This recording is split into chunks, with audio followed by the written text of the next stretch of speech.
Robert, il parle que sa mère le protège. Je vais aller avec son blog un petit peu. Robert, il parle que sa mère est décédée depuis très longtemps, puis ça fait longtemps qu'elle est tout le temps dans les pattes à Robert pour le protéger. Je veux expliquer quelque chose au niveau de la vie après la vie.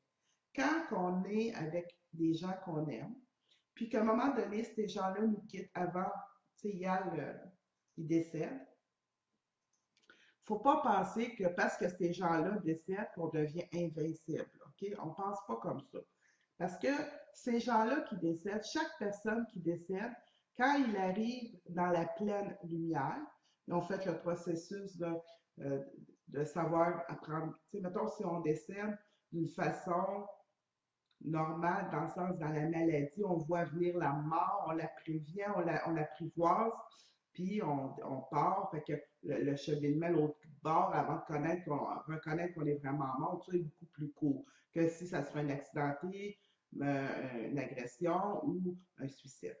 Une fois qu'on a reconnu qu'on est décédé et tout ça, et puis qu'on est dans la pleine lumière, les gens, les âmes de l'autre côté, ce qu'ils font, c'est qu'ils prennent conscience comment eux ont eu de l'aide de l'au-delà lorsqu'ils étaient sur Terre. Fait que c'est sûr que ces gens-là, ils veulent donner au suivant. Mais à qui ils vont donner? Ils sont décédés, puis ils peuvent en donner à plein de monde.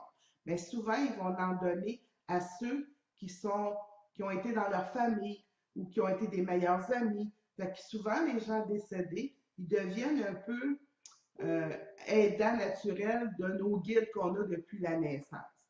Fait que ce qui arrive, c'est sûr que moi, mon père est décédé, pas parce que mon père est décédé il va devenir mon protecteur. J'ai déjà le guide protecteur que j'ai avec moi, mais il va aider mon guide que j'ai. Il va donner un coup de main, il va se présenter, il va faire un petit coucou.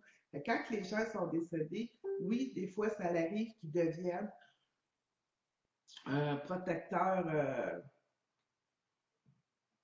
je vous dirais comme un protecteur, pas le protecteur premier, mais un protecteur aidant naturel un petit peu. Puis il nous aide à nous protéger et tout ça.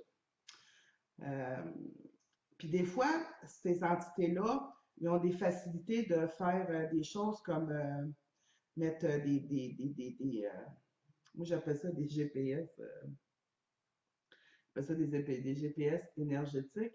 Fait que des fois, ils veulent nous mettre un petit quelque chose pour comme nous suivre, mais c'est vraiment énergétique, puis c'est pas un GPS, puis c'est pas mais c'est les mots que j'ai trouvés qui ressemblent le plus à ce qu'ils font pour rester en communication avec nous, puis qu'ils puissent à ce moment-là, moi je bien ça, prendre, nous suivre, pas à pas, mais nous suivre pour nous aider dans ce qu'on a vraiment moi je bien ça. Donc, vous savez, tous les événements sont faits pour être vécus, tous les événements sont faits pour qu'on chemine dans ces événements-là. Mais s'il y a des événements qu'on peut éviter parce que ça ne nous apportera pas grand-chose, les guides sont là pour ça.